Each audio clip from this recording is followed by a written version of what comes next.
Qornim ham ochib ketdi. Yasina? Labbi oyijon, gapiring. Nima narsalarimga tegib o'tiribsiz, oyijon?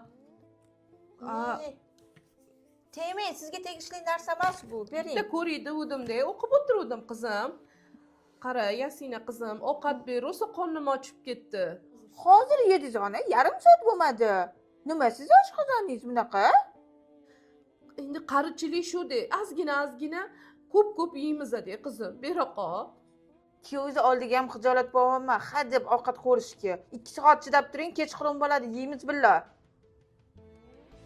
Qarigan chog'ingda farzandingdan shunaqa og'ir gap eshitish shunaqa og'irlik qilar ekan. Voy qaltirab ketdim-ey. Voy shu choy bilan non yeb ola qoling. Voy ko'rib qolmasin qizim. It kunini boshimga soladi. Voy qarigan chog'imda shunchalik xor bo'laman deb o'ylamagandim.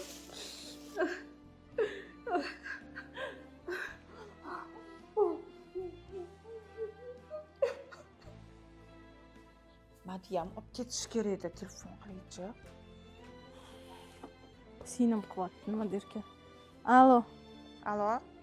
Opa, assalomu alaykum, yaxshimisiz, zo'rmisiz? Ha, gapir tezroq, shoshayotgandim. 7 kundan oshib ketdi, opa. Onam olib ketasizmi, yo'qmi? Men ham xo'jayinimdan gap eshityapman. Nima deysan? 10 kun bo'lib ketibdi. Xo'p, nima qilibdi endi shunga? Mani ishlarim ko'p, chet eldan hamkorlar kelgan. 1-2 kun turib tursinlar, sanikida o'lib qolmaysan-ku.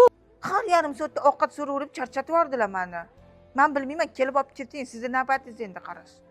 Bo'pti, Yandex qilib jo'natib yubor, bo'ldi, ko'p gapirma.